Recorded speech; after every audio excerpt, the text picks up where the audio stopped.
Hey guys, Brandon here today with my wife, Abby. We're going to be talking about everything you need to know to really get started within track. So the schedule, kind of how things work with the track meet, and then the shoes you want to train in, and the spikes. We're not going to go into anything else really. This is just kind of a general overview, no matter what school you're at, where you're at, how you can get started, and kind of if you're a parent or athlete, the first kind of steps to really get into track and field.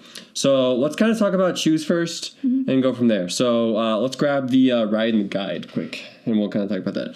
So Abby and I have been in run specialty for many years. Between the two of us, it's been many years. Many years. She manages the Golden Runners Roost still. I'm more in video production now, hence all the fancy video stuff that we're kind of doing. It's not even like that fancy, but we got the cool lights and all that, right? So let's kind of go over some shoes really quick. There's different structures of shoes, so everybody can kind of fit into a different structure of shoe. I mean, everybody's gait's a little bit different, right? Mm-hmm. So ideally with your gait, essentially what you want to do is you want to land on the outside portion of that foot.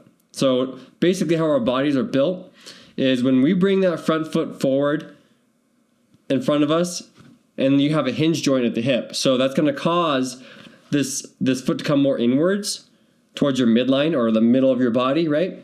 And that's going to cause you to land on the outside portion of that shoe, just naturally how you, like when you bring something inwards, it's going to come in at an angle a little bit more. So you're coming in a little bit at an angle, you're going to land on the outside portion of the foot, whether it's on the heel, midfoot, or forefoot. There's 3 different ways kind of really of striking in terms of like front to back of the shoe, right?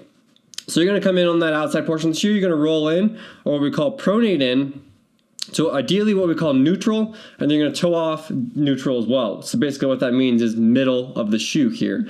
So we come here, we land right here, and then we should roll into about middle and then take off middle as well, or midline. But a lot of individuals, especially people who are maybe a little bit newer to running, are going to land on the outside portion of that shoe. They're going to pronate in, and then they're going to do what we call over-pronating. So they're going to come in a little bit too far inwards like this. So you're going to see at the ankle, so we're looking at the ankle here, you're going to see it it's going to look more like this when they're wearing a shoe, for example. So that's what it's going to look like when you're over-pronating. So there's different types of shoes to correct for that. And if you don't do that correction, there's a shoe kind of like this guy, which wouldn't correct for that. It's actually going to let your foot kind of do its thing. There's a couple other scenarios where maybe you don't pronate in enough, but it's pretty rare. So we're not going to really talk about that too much. I really do recommend just going to a run specialty store like Golden Runners Roost, where Abby works, and getting fitted for a good pair of shoes is really going to be the best way to go about it. If you guys have any questions, feel free to comment below. We can answer those questions in the comments below, or I can email you, whatever. Just send me an email really quick, or you can just comment below actually, just send an email to Roadrunner Training Projects. Isn't it just at? Oh shoot! I forgot. I'll link the email below. I've changed the email over the years, so I don't know if it's the same email or not. But I'll link it below, or it's gonna be right here on the screen. Wow! All right, let's go. Let's dive right back in. So, we have what we call stability shoes, which correct for that over-pronation motion we were talking about. And then we have what we call neutral shoes. They don't do the correction. And then we have shoes that are a little bit better for what we call under-pronation. Some people call it supination. It's actually under-pronation. It's when you don't pronate in enough. Supination is actually the motion outwards. It's a little bit different. Normally, you'd have to see motion inwards and then outwards to see supination. So, but there are shoes that correct for that underpronation motion as well, kind of throw your foot in a little bit more. But we're not going to talk too much about that because the most common one is going to be the overpronation, which this shoe corrects for. So, do you want to talk about how shoes correct for overpronation? Yeah. So there's a couple different types of overpronation correction in a shoe. The most common is going to be the stability wedge. So if you see on here, there's this like plastic arch right here. That is called a stability wedge. And basically, you can have a short one like this one is, where it only comes about to the midfoot. There are some shoes where it goes just slightly longer than the midfoot. It's where about the ball of the toe goes. And then there are others that go from the heel all the way to the toe. It really just depends on the shoe. There's also, it's called posting. Some people refer to it as posting. Yeah. It's also dual density foam, so it's like a denser piece of foam on the inside of the shoe, essentially. Basically, medial side. Yeah, basically what that dual density foam, the plastic piece, the stability wedge, the stability posting does is it stops the cushion from condensing on the inside of your foot, so that pronation. So it won't allow the foot to compress the foam, so you won't get that overpronation. Where this side doesn't have that density foam, so if you flip the shoe around, you're not going to see this extra density of the foam. Exactly. This is a neutral shoe. We don't see that plastic piece. These are basically the same shoe, but stability versus neutral. Yep. So this one, you don't see that stability piece, but it's going to be even density all around, right? Correct. So the other type of stability is going to be like a guide rail system. So if you look at like the Brooks Adrenaline, that is a really good example. Should have brought one of those in. Yeah, I should have. It's fine. But basically what a guide rail system does is instead of being inside the bottom of the foam or that midsole, it's going to be up around the top of the foot. So, or not necessarily the sides. The sides of the foot. So it comes around essentially like this, a little bit further than what my fingers can do. But it will give you a little bit of stability on both sides of the foot. And that's you kind of sit into it. Yeah. So it's like it's like a little bowl for your foot, or like bumpers in a bowling alley is a good way to put it. Yeah. So then kind of like guides the foot instead of like letting go. And then typically the inside guide rail is gonna be a little bit bigger. Yeah, it'll be longer. We don't need to go into the whole thing, honestly. No. But then there's sometimes like geometric decoupling. It's how they design the shoe, where like the geometry of the shoe to kind of help that as well. Mm-hmm. But again, this is stuff you don't need to know because you're gonna go to get fitted anyways, right? Yeah. So go to get fitted because you probably don't actually know what your foot's kind of doing. Even if you think you're overpronating, sometimes you're not. Exactly. Sometimes it's something very minor. Like, for example, I land heavily on the forefoot, so I snap in really quick and then back out. Mm-hmm. I could wear a neutral or stability shoe, honestly, because most of the stability is in the back portion of the shoe, and I don't even touch that portion of the shoe. Like I almost land forefoot, which is maybe not the best thing, but again, that's probably more for your coach to decide. Yeah. But yeah, that's kind of the general overview. Mm-hmm. So go get fitted. We can kind of see that we've been trained. We've done it for many years. Hopefully, we can find a running store that's like that as well. Maybe let's talk about a couple running stores that might be good options and what might not be the best options. Mm-hmm. I mean, you got like more locally owned running stores. I feel like are typically the best options. Yes. Where you get those really corporate options. We're going to sell you insoles with a stability shoe. If they recommend a stability shoe with the posting and then they recommend insoles inside, that's double correction. Yeah. So the shoe should already be correcting for that. And if you're getting insoles as well, that could actually cause overcorrection because the insole causes you to be like more neutral. Yep. And they offer support in a little bit different ways. So you have a little bit more built up arch, and it's actually filling up the arch so the arch can't collapse in the shoe. There are some insoles. Very rare cases where it is actually a good idea to have the double because some people overpronate like way too much and the shoe can't correct. Unless you get a motion control shoe, which is way heavier. But then if you want to keep it lightweight, then you'd use an insole with a stability shoe. But again, someone who's fitting you should know that. Yeah. But if they're just going to push insoles on you right away, be cautious of those places. Yeah. Or ask for a neutral shoe if you do like the insert. Yeah, I mean, for the inserts, though, I wouldn't recommend them typically. No. It really depends. Your arch is supposed to collapse. So it's supposed to collapse and expand. It absorbs a lot of impact. Mm-hmm. But when you get insoles, it prevents that collapsing and expanding. Yes. Strengthening your big toe is going to be a good way to avoid getting that. Like, typically, that's why we see newer runners not being able to go into neutral shoes and being more in stability. It's because we've been wearing shoes for a long time. Our feet aren't strong anymore. We haven't been running. We haven't been as active. So that big toe isn't activating as much. Mm-hmm. And then our arch isn't as strong. So once the arch strengthens up a little bit, sometimes we'll see people transfer from a stability shoe to a neutral shoe. So that's why it's also important to be fitted pretty frequently and often. Exactly. As well. So, yeah, I mean, that's pretty... I think we covered... pretty much everything. The categories pretty well. So maybe we can kind of move on and talk more about spikes and go to your presentation here as well. Cool. My presentation. I worked really hard on it. All right, I'm going to switch over while we're doing that. And then we're going to be in this top corner here. So you guys should be able to see us in the top corner now. But so, yeah. Here, what are spikes? And why are they important? Okay. I might add in a couple as I go. You haven't seen this presentation, so I just want to bear... It is kind of long. I'm just letting you... dive in. Okay. We'll make it quick because people are watching. So, I don't know why it's not... Oh, okay. So there are 2 different seasons that you're going to be wearing spikes in. So there's cross country season, and then there's going to be track, indoor and outdoor. It really just depends on what kind of athlete you are, whether or not you're going to wear spikes for cross country. Same with indoor and outdoor track. I would always suggest having spikes for indoor and outdoor track more than cross country, but that is just my personal preference. Because it really just depends on what kind of high school athlete you are. Let's focus more on track here.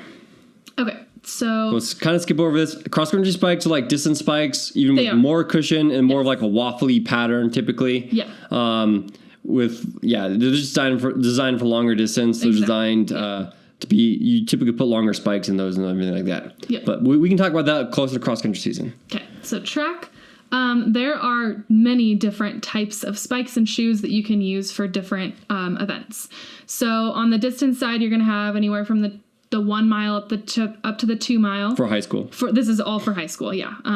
College is going to be completely different. Typically, it's like 10K, 5K for distance. Yeah.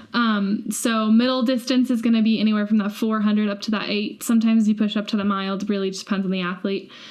Sprints is going to be the 200, 100, 110-meter hurdles, 100-meter hurdles, or those 300 hurdles. And these can kind of blend together. Exactly. So we'll kind of go over, like 300-meter hurdles could be like a good scenario where you'd wear a middle distance spike, exactly. Honestly. Yes. And then actually in college, like we're talking middle distance is actually 1 mile, 2 mile, 800. Yes. So, yeah, you're looking at 5K, 10Ks being more of the distance spikes. If you're in high school, you're probably not going to be looking at distance spikes unless you're a true distance runner where you're going to be running 2 mile mainly and then maybe the mile as well. So. And we'll get to it, but I know that Dragonfly looks really sweet.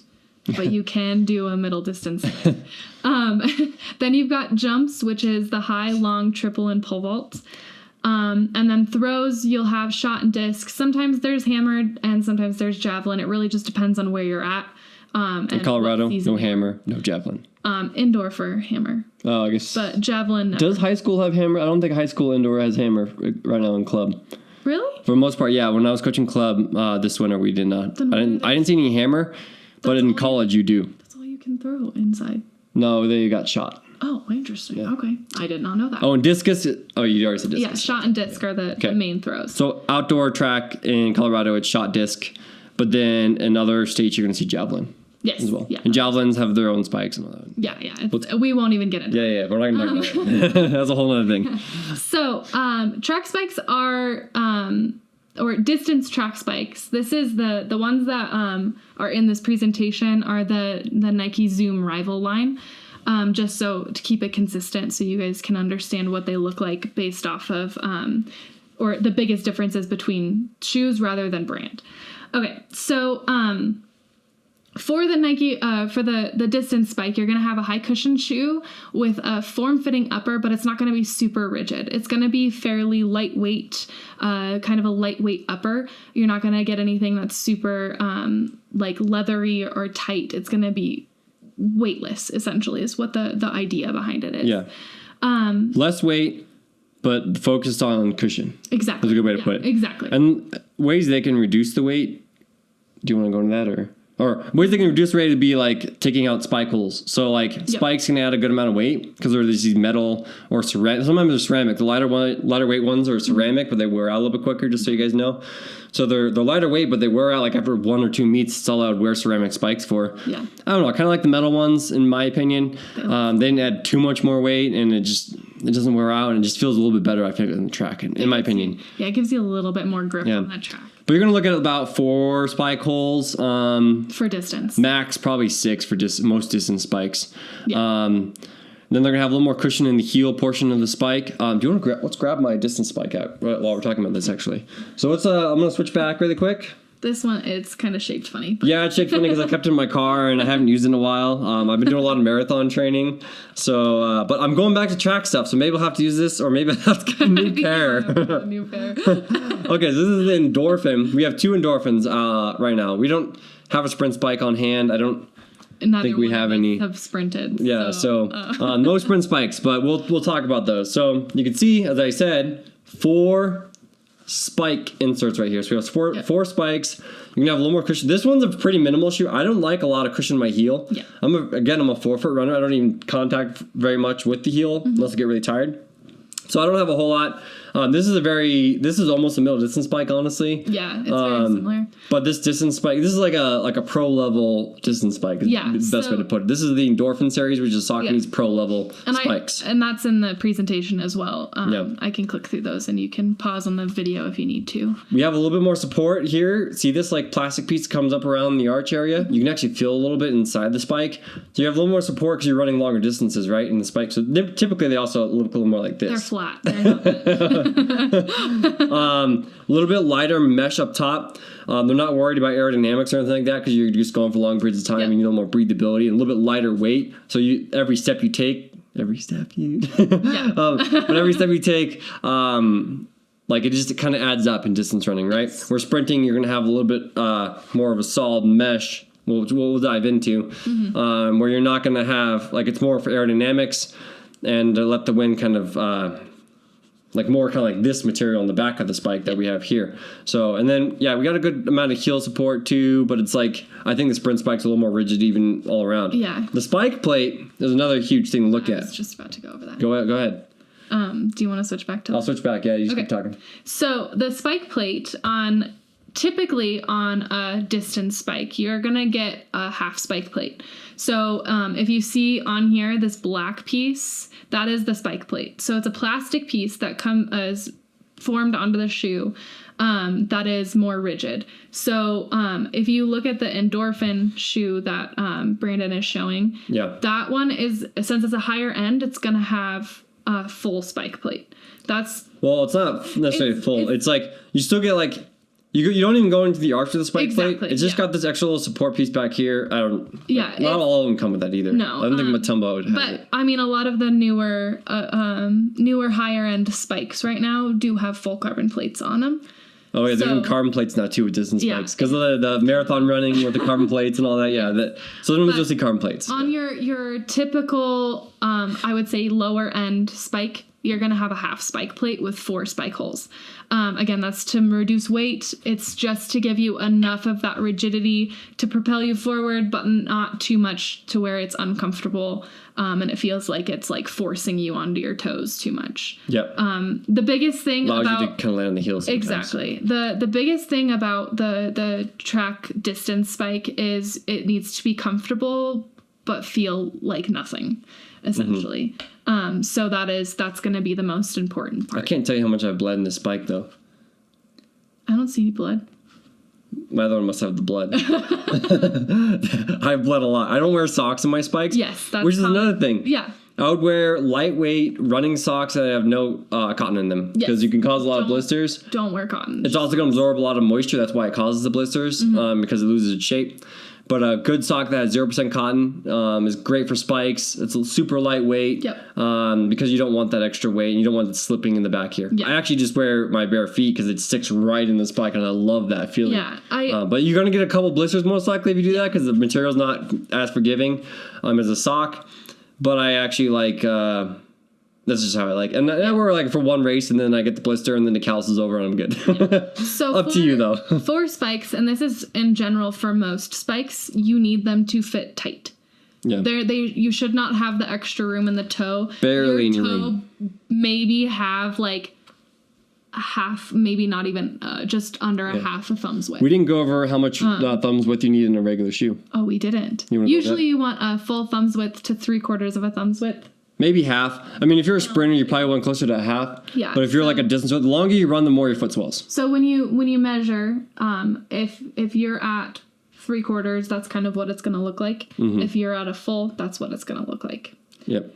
So, and you have to be standing up with your full weight on your foot in order for you to measure it correctly. I see so many people. They can go get fitted for this, but Yes. Let's keep moving. So because we have a long video ahead of us. Yeah. Okay. So next slide.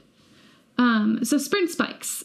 This is going to be almost the complete opposite of what a distance spike is. Oh, we didn't go over middle distance though. Are you I'm going to go over that. Okay. Yeah. So sprint spikes are going to have a little bit more of a rigid upper, like Brandon was saying. They're going to be a little bit more of that, like, kind of like leathery kind of feel, a little bit of a thicker vinyl. Vinyl. That's kind of what it feels like. And they're going to be, they're basically to hold your foot into place so you don't get that lateral movement. And aerodynamics. And their aerodynamics. There's not going to be any cushion in the heel. As you can see on this diagram here. Like, this is a metal sprint spike even, honestly. This one, like most sprint spikes that are really aggressive are going to have the spike. The whole bottom is a spike plate. Yes. You will see that in the more higher end ones that I show. Spike plate's a plastic piece. Yes, the spike plate is the plastic piece. So as you look at the bottom of the spike, you can notice that there are 6 spike holes rather than the 4. 6 to 8. Yeah, there's usually, I would say there's usually 8. Actually, there's like really 6. There's only 7 to 9 maybe. It really just depends on how high end it is and what brand you're looking at. Yeah. There's also on the heel, it's a little bit more rounded rather than the flat feel that you get with a distance spike. That is because you're basically like, you shouldn't be spending any time on your heel. Yeah. The only time you should be, I mean, you can talk to that more. The cushioning on the cushioning too on the sprint spike is nothing in the heel basically, nothing. And then the distance spike has a lot of cushioning, and the middle distance spike, the middle, it's kind of in the middle of the two. We'll talk about it in a sec here. Yeah. But yeah, I'm a sprint hurdles coach, so I deal a lot with like these spikes and kind of recommending them. Like hurdlers, I typically like a little bit more cushioning in the heel unless they're like a very elite hurdler. Yeah. And they're very good at landing their forefoot. Because typically off the hurdles, a lot of my hurdlers will land in the rear section of their foot or the heel. Yes. Even if they don't mean to, right? But yeah, keep going.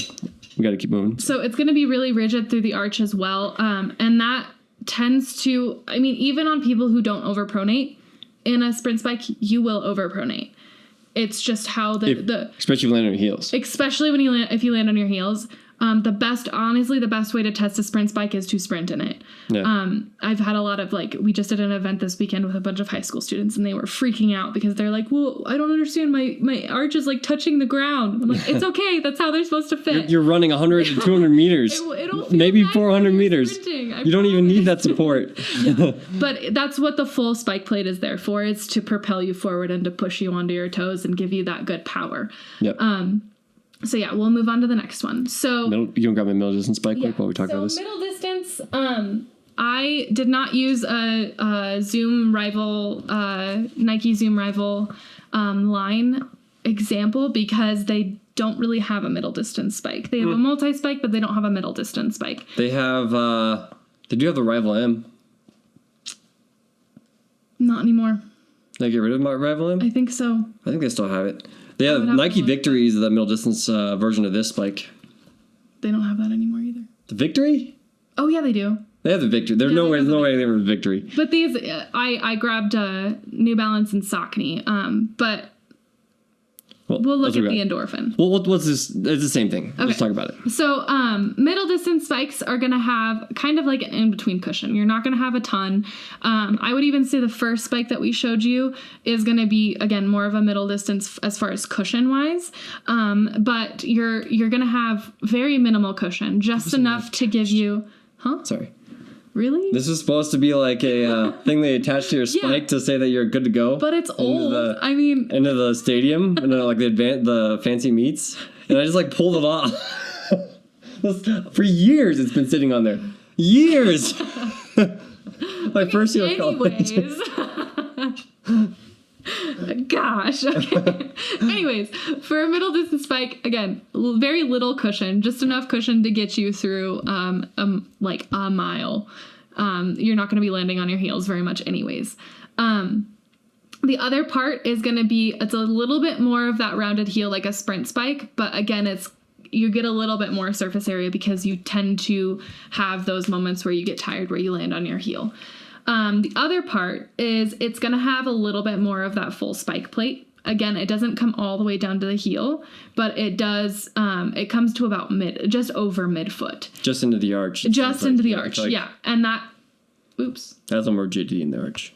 Exactly. So, and that's, again, to allow you to propel forward. You're going to have I think max 6 spike holes. No, I've seen 7. You've seen The 7? rival last year had 7. Okay. So I'm pretty sure the rival last year had 7. Yeah. So sometimes you'll see 7, but most of the time you are going to see 6 spikes in here, and even sometimes I've seen 5. Yeah, I mean It's so absurd. It's just random. Yeah, sometimes. That was Hoka though. Hoka doesn't know what they're doing with middle distance spikes. They do now. You should see the new one. It's Okay, super I'll have to see sweet. it. Does it have more than 5? I think it has 6.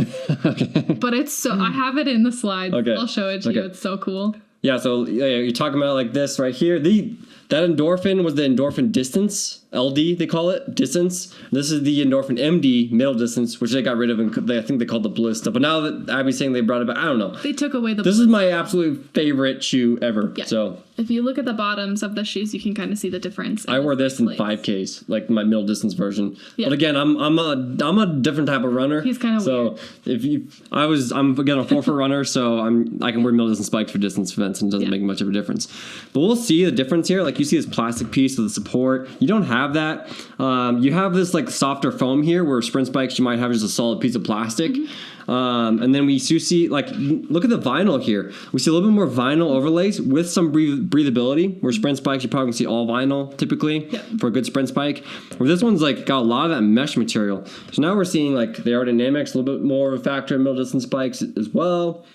And all that as well, like what we've been talking about. Yeah. And then the spike holes too, we got 4 and we've got 6 here, right? Yeah. 4 and 6. This is like how it should be. Yeah.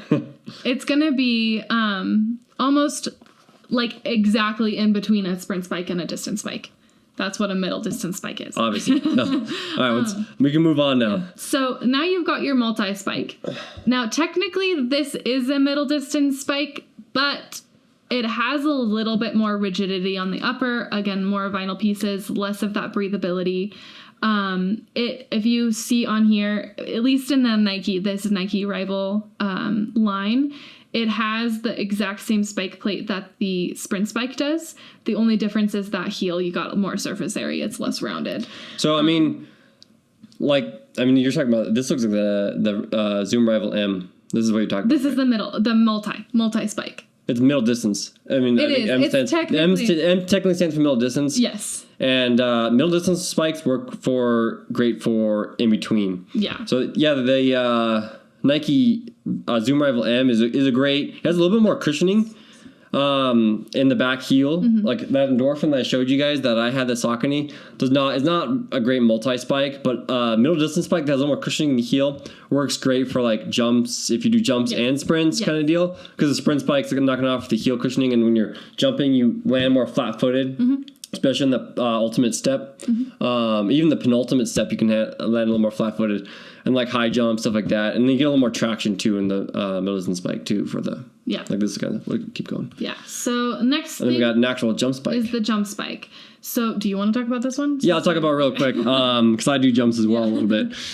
So we got a couple things here. So the laces, typically you might have laces, but then they have a little Velcro strap that goes over the top of them, so the laces don't come undone or you don't snag them when you're jumping because you're flailing in the air, and sometimes you don't have as much control over your feet when you're doing that. So this is more of like a long triple jump spike. We have good cushioning in the heel because, again, like we were just talking about, where you're planting more flat-footed, something like that. You have a little more cushion there. It's gonna be very similar to a sprint spike though as well. It's probably gonna be a little bit heavier than a sprint spike because you're not running as long distances and you're more focused on the functionality of the spike and the good sturdy structure of the spike, because sometimes you even clip your spike too with your other spikes on the spikes on the bottom of your shoe, where sprinting it's less likely to happen. Mm-hmm. That's kind of a long triple jump spike. Let's move on and talk about the next one. Unless you got something else. A jump spike is it's gonna have a little bit more structure for that lateral movement as well. That too, yeah. And then we've got did you have a high jump spike here? We don't carry any high jump spikes, so I didn't go over it. Let's just really quickly talk about high jump spikes. I mean, you're gonna have, it's a very flat spike with a very rigid plate in the bottom, even more rigid than sprint spikes. It's just like all plastic in the bottom. It's basically a plastic. And the reason why is because when we're high jumping, we have a lot more heel. Mm-hmm. Like you almost like use your heel to kind of help you get up a little bit too.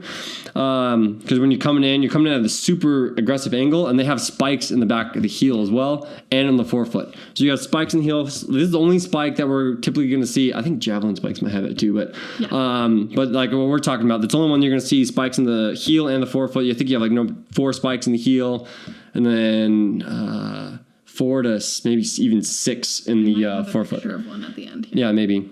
But yeah, not super worried about. They're actually one of the heaviest spikes. Maybe throw spikes might be heavier. They're not even spikes, but we'll get into that in a sec. Unless you have javelin spikes. Yeah. But the high jump spikes have a little more grip in the heel. You can also get little straps you can put on the back of your like regular spikes. Like if you have a long jump, triple jump spike, sprint spike, middle distance spike, you can get these little straps you put on the back that have little spike inserts on them, so you can make your spikes in like more of a high jump spike if you're on more of a budget. But if you're really serious about high jump, like I have one athlete on Conifer who's pretty serious about high jump, I'm going to recommend he probably gets an actual high jump spike. He already has like a good pair of like really aggressive sprint spikes, but I think he needs a high jump spike because he's close to state. I think last year we were very, very close. So then this year, hopefully we can get him there and we can get him a good pair of high jump spikes. So cool. And then we got throws. Let me switch it back over. Yep, let me switch it back over. You can start talking though. So throws, shoes, or spikes are... They're not spikes. Throws shoes are, they're going to be a completely flat shoe. I believe that they are 0 drop just to allow for that spin. I don't know for sure. Who knows what the drop actually is? Probably like around 0. So you're going to have a very flat heel. By the way, drop is kind of the difference between the heel and the forefoot. Again, get fitted. That's going to be something you're going to get. Typically, you're looking at about 12 for a normal shoe. It can go like anywhere from 8 to 12 for most shoes. The more you get closer to like race-specific shoes or lighter weight shoes, you're going to be looking at lower drops. So like Unless 4. You're a carbon plated shoe. And then like spikes are kind of like almost like a negative drop, really, in a way, because it's like the heel to toe difference. But yeah, we're not going to dive into that. It's complicated. You don't need to know that. So you're going to get a more structured upper because you do a lot of lateral movements. You can switch. We're double. Ignore that. But you're going to get a lot of structured, like a more structured upper because you do a lot more lateral movements. So you're doing that spin as well as this little bumper up here on the toe. That's just so when you get to the end of the ring, when you slam into that ring after your spin, you're not damaging your toes. Also, the rotation that you're doing, there's a lot of rotation jumps. Yes. Or not jumps, throws. That can cause a lot of shifting in the shoe, and that's so that you don't blow out your shoe. Exactly. If you try on a throw spike or a throw shoe and do a little spin, like you can really get a good spin out of it because they're such a flat shoe. They have smooth. Completely smooth on the bottom. There's not really a plate, and it has a little bit of a wider arch for that support. Yep.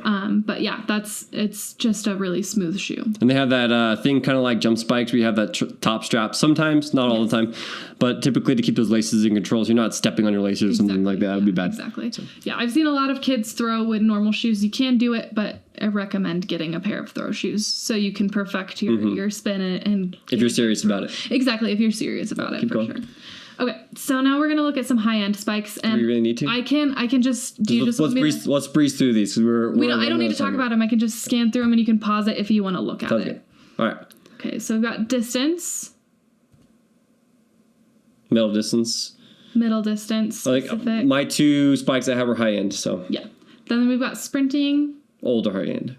This is the horizontal jump, so you've got your triple jump and your long jump. Wow, they're getting kind of crazy, these spikes. Then you've got your vertical Oh, jump. there's a high jump spike. So yeah, your high jump spike is at the top there, and then you've got a pole vault spike on the bottom. Yep.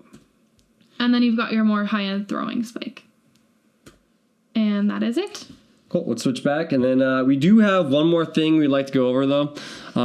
So stay tuned for that. We're going to get over there really quick. But essentially, we're going to go over the standard order of events for most track meets. And this is going to be mainly high school. Mainly high school Colorado. I know some. It's pretty generalized. Yeah, it is. I think the NFHS or whatever they call that regulates it pretty well. So I think it's. I mean, I haven't actually coached in other states, so bear with me as we go over this. Things might be slightly different if you're in a different state, but Colorado, this is what the standard is. Okay, so here's a couple things. I mean, going into a meet, let's talk about that first off. Let me cut back to us. So going into a meet, there's a lot of things you got to keep in mind. So let's first talk about what's really important before the meet and kind of dive into the schedule. So we're about to go on the schedule, but really, before you go into a meet, 2 days before, you shouldn't be doing any weightlifting. No, Like I see that happen all the time in high school athletes. They're in like weightlifting class, or they're a football player, and they're like, I gotta lift all the time. Well, when you lift 2 days before, typically you're gonna see DOMS, which is delayed onset muscle soreness, about 48 hours after you lift. Yes. So that's the most intense part of soreness, right? Or most exhausted your muscles might be, right? So, or like how tight they might be. So it's a fine balance. You want to have your muscles be pretty tight. That's why we do strides before the day before event, but those aren't super strenuous where we're going to cause a whole lot of soreness. When you see people who are lifting 2 days before, typically we're going to see the DOMS being the worst 48 hours after. Guess what? That's 2 days. Yeah. So 2 days before if you're lifting, and even you shouldn't even be lifting 1 day before because you're going to be sore still. Yeah. So that's just the peak is 2 days. So you should be lifting 3 days out from your a serious competition. So this is something your coach should hopefully know. We would hope. But I mean, sometimes coaches maybe don't know this part because I was in exercise physiology major for a while, and I graduated with psychology. I don't want to go in sports psychology, but I did take a lot. I almost graduated with exercise science and physiology. And I read a lot of books and stuff like that. So that was kind of my profession. I love coaching, so I'm always reading and learning new stuff. But yeah, you got to be really careful with the lifting, and then even like workouts. Like you shouldn't be doing fast-paced workouts, like 100% workouts 2 days out either. So, I mean, that's another thing to keep in mind. So, just a couple things there. And then the night before, actually 2 nights before, it's actually really important to get really good sleep as well. So, 2 nights before is key. So, you want to get at least 10 hours of sleep, like 9 to 10 hours. A lot of teenagers are probably going to need close to that 10-hour mark of sleep 2 days before of your serious competition. As you get older, you need maybe a little bit less sleep. Yeah, hydrating, but also taking in a good amount of electrolytes, stuff like that. Yeah. This is all stuff that is kind of like the coach's job, in my opinion, to kind of inform the athletes of. But if you guys, for some reason, had like lack a coach, like my last season of high school track, I didn't really have a distance coach. So I had somebody giving me advice on workouts I should do, but then I was kind of leading it. This is kind of stuff maybe if you're in that situation, that boat, if you have a smaller school or just don't have the lack of coaching, or maybe they're sprints coaches mainly that could benefit you. So, I mean, there's a whole lot that goes in this. We can make many more videos on this whole thing. But yeah, getting good sleep. And then the night before, getting good sleep as well. But it's not maybe as crucial. But it's still pretty important. It is, yeah. And then when you get to the meet, making sure that you do a little shakeout, especially if you're driving for a long period of time, is really important as well.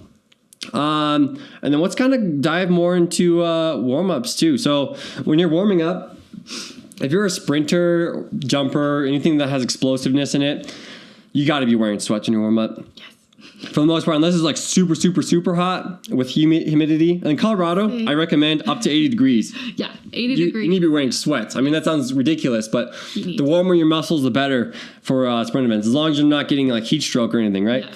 So you want to be wearing sweats, especially in the lower body. The upper body isn't as important, but if it's below 50 degrees, you need to be wearing sweats on your upper body and your lower body, honestly. So that's kind of like the main thing I see with sprinters. They always like to wear shorts because they like to show how tough they are or something in high school or something. I don't know what it is. In the comments. Yeah. So yeah, just be smart about it. I mean, the more warm your muscles are, the better you're going to perform, and the less likely you are to get a injury. Trust me. I exercise physiology, and I've studied this stuff. Yeah. You want your muscles to be warm. It helps with like the blood flow to your muscles, and helps with like elasticity of the muscles, stuff like that. So you want a nice rubber bandy kind of feel to your muscles that will like basically give you that snapback reaction. You don't want to be pulled hands. Stretch reactions without pulling. Yeah. So really important to get make sure you're warm, make sure you're warm in sweats. And then really important to also get a longer warm-up. Some elite athletes will even warm for like 90 minutes before their event. That's a little bit of extreme in my opinion. I recommend at least 40 minutes though. Yep. So 40 minutes to an hour, depending on who you are, like how long it takes you. I would typically take about an hour, maybe have one little bathroom break in there. And I was a middle distance runner. I would say middle distance and distance need 40 to 45. Yeah, I mean, you get your 20-minute run in, but a sprinter probably needs to get a little bit of a jog in. Really good, some maybe kind of ballistic drills, kind of. You got to be careful. Make sure you're really careful with ballistic drills because they can cause pulling as well. You don't do static stretching. It actually causes muscle elasticity to decrease, stuff like that. And then you also want to make sure that you're getting dynamic drills in, which is kind of more specific to your event. And it's very similar. It actually works really good sprint form, stuff like that when you're a sprinter. Mm-hmm. For a jumper, same thing. Work some drills that work more towards jumping. And you want to kind of build into strides, stuff that gradually get up to you up to race pace and raise your heart rate and stuff like that. Yeah, that's kind of general. You want to keep your heart rate up. So if you give yourself too much time, you're finding yourself sitting around towards the end, throwing a couple extra strides. Yeah. If they postpone the race or something. Yeah, if that kind of thing, kind of thing happens all the time. So. All right, so we're about to pull up the schedule, kind of like a generalized schedule for most high school meets in Colorado. This is typically what it is, but in other states it could be a little bit different. But generally, this is actually a pretty standardized schedule. Even in college, we had a very similar schedule to this. So pretty generalized. Some things like the 3,200 meter can be different. They can put the 32, and in college is like 3K, the 5K. But they can put it at the beginning of the meet too, so keep that in mind. Because typically it's a little bit cooler in the morning, so they might move the 3,200 meter instead of being one of the last events to being one of the first events, just because it can get so hot depending on where you're at. So keep in mind that some of these events can vary, but this is kind of a general overview of what we look for with the schedule as it goes away. All right. So typically in high school they have a 4x8. In college they actually, depending on the division you're in, but typically they don't have the 4x8 event. Yeah. But in high school, they have a 4x8, so it's middle distance, bunch of middle distance. So it's a great event. I actually love it. It's the best event on the I'm actually pretty pissed that they took it out in college, or D2 at least, and D1 I think as well. And then they got. Following that, typically you have 100-meter hurdles. I think sometimes they might even switch the 100-meter dash a rare occasion. I've never seen it switch. Oh. Well, typically it's 100-meter hurdles and the 100-meter dash, which is kind of actually, I don't like that. And you have, for guys, it's 110 hurdles, right? So depending on girls or guys go first. I know Colorado, we're actually switching that around a little bit now. Oh, really? For state, we're gonna switch it so the guys go first. Where it used to be girls go first. Okay. Colorado changed some rules here, but so I mean that can vary depending on the guys, girls, but guys do 110 hurdles typically in high school, and girls do 100-meter hurdles, and then the height differences and all that too. Yeah, I could make a whole video on that. I'm a hurdles coach as well, so I could talk about that in another video. But then we got the 100-meter dash to follow, the 4x2. Really just. I don't get why they made the schedule this way, honestly. They should have put another distance event up there or something. I don't know. All the sprint events are like back to back, and I don't understand why. So I guess like you gotta really pick the ones you want to focus on, or your coach has to do that, or they can just throw you to the wolves and. But then we do have a sprinting Ironman. Yeah, we do have a good break there. But like if you're gonna be in the 4x2 and 4x1, we have a 600 meter, which lasts a good amount of time. And then you're gonna go into the 4x1 100-meter relay. 400-meter dash, followed by a 300-meter hurdle, which is another poorly planned idea, I think. Because a lot of 400-meter runners are 300-meter hurdlers, too. Typically, though, they will have a break either right after the 4x1 or right after the 400s. It really just depends. I think you'd have to... It should be after the 400s. It's usually after the 400s, just so they can set up the track and give the officials some breaks. But essentially, that is the correct schedule. Yeah, and these are all track events. We'll dive into the field events and kind of how those run in just a sec here. Yeah. And then we have the 800 meter.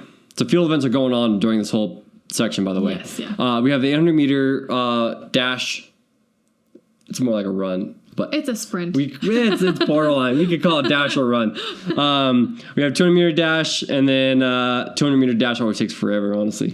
There's always so many. Yeah, there's always a ton of people. Like there's always a ton of people in the 100-meter dash, but it's way shorter. Yeah. It's half the distance. And we have a 200-meter dash, and then we have the 32. Yeah. Unless the 32 is the beginning. Sometimes you even have the beginning and the end. It really depends on how many heats there are of the 32. You have the slow heats at the end, and the fast heats at the beginning. Sometimes you see meets like Sometimes they'll split it guys and girls, really just depends. Yeah.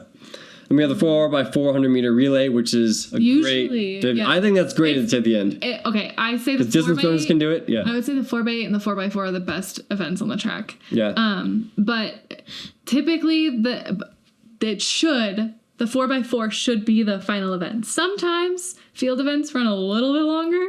But for the most part, as long as you've got officials and people running the events. For the most part, the 4x4 should be the final event for the whole meet. And that's a good conclusion. But. Going back into that, let's talk about field events now. So field events can vary. I mean, it could be guys or girls first. I've done, like, when I've worked high jump, which is another one of my favorite events to coach, I really like coaching high jump, sprints, and hurdles. Not as much long and triple, but I've done that. And then distance, obviously, I've done that. I like that too. But my favorites are high jump, triple, long, or high jump, hurdles, sprints. Yeah. But what we can see with high jump, like I've run high jump and helped out a high jump, and that's taken all day.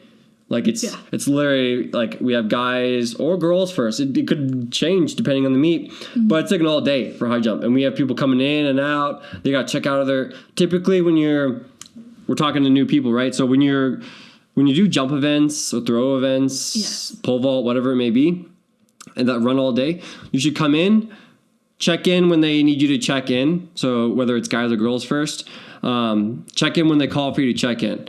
And then let them know when you, like, a good portion of the time before you have to leave, like 10 minutes before, because maybe they can squeeze you in before you go off to your next event. Let's say you got to run the 100. So, like, for example, high jump. We have a lot of high jumpers who are also 100-meter runners, right? So, like, really start high jump and, like, the beginning of the meet, and then they have to leave right away to go to 100 meters. So they got to they only get, like, 1 or 2 jumps in, and then they got to check out. So make sure you do that way ahead of time, 10 minutes before, because a lot of times, sometimes, like, they can just keep moving up. Like, especially if you don't check out, they're not going to know you're gone. They're just like, all right, is so-and-so is on, so-and-so's up. Yeah. And then you're not there. They'll just scratch you. Yeah, like, oh, wait, scratch. So, depending on the individuals running the events, the meet, the rules, whatever it may be. Depends on how big the meet is. Typically, if you check out, typically you're safe, though. Yeah, there are some meets, though, that will not move back down. Is that fairly Sometimes correct? it's at the end, they move back down, but, like, typically if it's a competition, it's pretty competitive, they won't move back down. And a lot of times what I end up doing is I end up waiting for that athlete. Yeah. But if they don't check out with me, then maybe I don't end up waiting, because it's like... It depends. You got to check out. How big the meet is, too. If there's a ton of people and you've checked out, unless you hustle back after your event, like, sometimes they won't wait for you. So just be warned. And just, checking out is key. Yeah, checking out is key. Getting to know the official who's running it is key. Yeah. And just be kind. And check in before your field events is really important, too. Yes. Like, make sure you go there and say, I'm here. Yes. Because I will scratch people who don't... Like, I'll call out their name, like, so-and-so here. Yeah. No one. Because they got the call, that they made it clear. As long as they made it clear, then I'm like, okay, well, then they're not here. I'll scratch them out, and then... I mean, sometimes I'll add people back in, depending on the meet, though. If it's a really serious meet, I mean... You won't do it. I got to keep it fair, so... Yeah. That kind of stuff like that. But yeah, long and triple can run the same time too, but typically those are like half days, so you have like long being half the day, and sometimes there's 2 pits for long and triple. There's 1 pit for long, 1 pit for triple, so you run like guys long, girls triple at the same time, or girls long, guys triple at the same time, something like that, or like, you would hope it would not be like guys long, girls long. Yeah, it's usually one of the other. I don't remember. Yeah, that's normally how it is. Yeah. Pole vault typically doesn't last all day, but like... It can. It can if you get some really high pole vaulters. Yeah. Throws will last all day. Yeah, throws will last all day. You get good amount of throws. Especially for, I would say, the shot more than the disc. Well, you got shot and disc, or you got hammer and javelin. You've got javelin in? Oh, man. Yeah. But pole vault is run very similar to high jump. But if you're a pole vaulter, I highly recommend letting, especially if you're in other events, let your official know when you're leaving so that when you do come back, they can give you time to warm back up for pole vault. Because you're using such an upper body, not just lower body, that it's super important to warm back up. Get your form back too. Yeah. Another thing really quick here, heptathletes and decathletes. I know Colorado, we don't really have that in high school, but like in college we do. But other states might have the heptathlete or heptathlon and the decathlon, or like heptathlon and what's the 5, whatever you call that one. Yeah. What's on wallet? They do that in Colorado. If other states have that, then you're going to be Is it a pentathlon? Pentathlon. Yeah, so pentathlon. If you have a pentathlon, then Those typically are multiple day meets. So typically they're- you're going to have like one day before, like with maybe even no running events. And sometimes they'll put like a 5K within the heptathlon for the distance runners so they can run the 5K.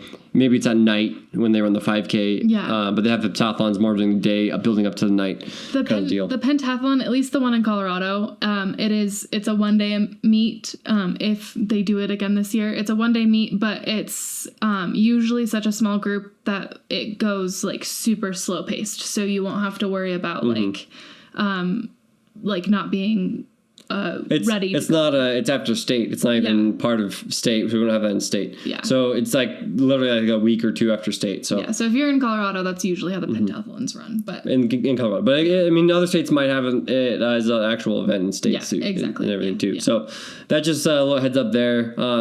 We have that in college, so we see that being a multiple day thing.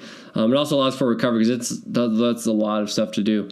So. That's kind of like the general overview of a schedule, like a typical schedule and kind of what it looks like. I hope you guys found a lot of value in this video. I mean, I think we'll make some more videos being a little bit more narrow.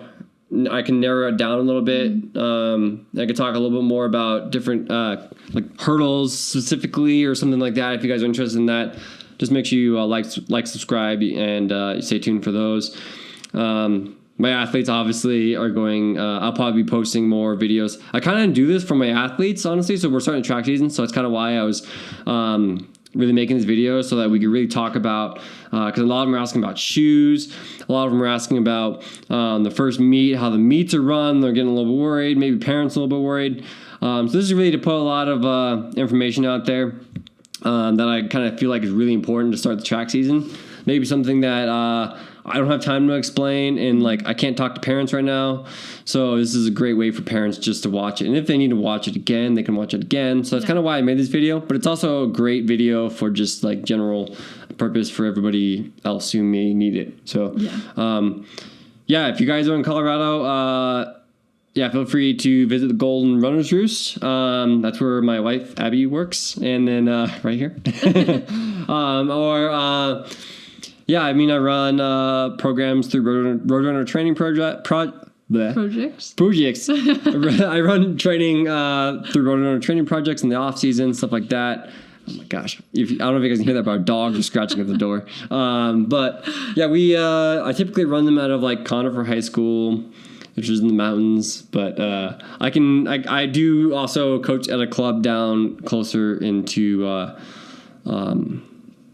Heritage, isn't it? Yeah, like Heritage High School, essentially. Yeah. So, if you guys have any questions, again, the email, I'll put that in the description below so you guys can email me.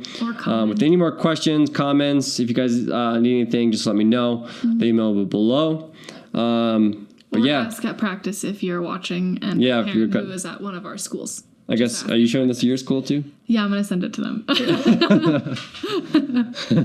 All right. Well, thank you for watching. I hope you guys have a good season. And I'm super excited. So I'm really excited to get to it. Me too. Our track's still covered in like a good 6 inches of snow. That's half nice. Of it. Like only the parts that are clear is the parts I shoveled, and I've been shoveling all winter, it feels like. Yeah. So hopefully you guys are better. We're at like 8,000 feet in Colorado, so it's pretty rough. I'm praying that your track's melted. I know. I'm praying. I know it is. That no snow. I know there's no snow. No, I'm praying that there's no snow for the whole season, so we don't. It's supposed to snow Wednesday. Dang it. I think we're looking a lot better than last year, so yeah.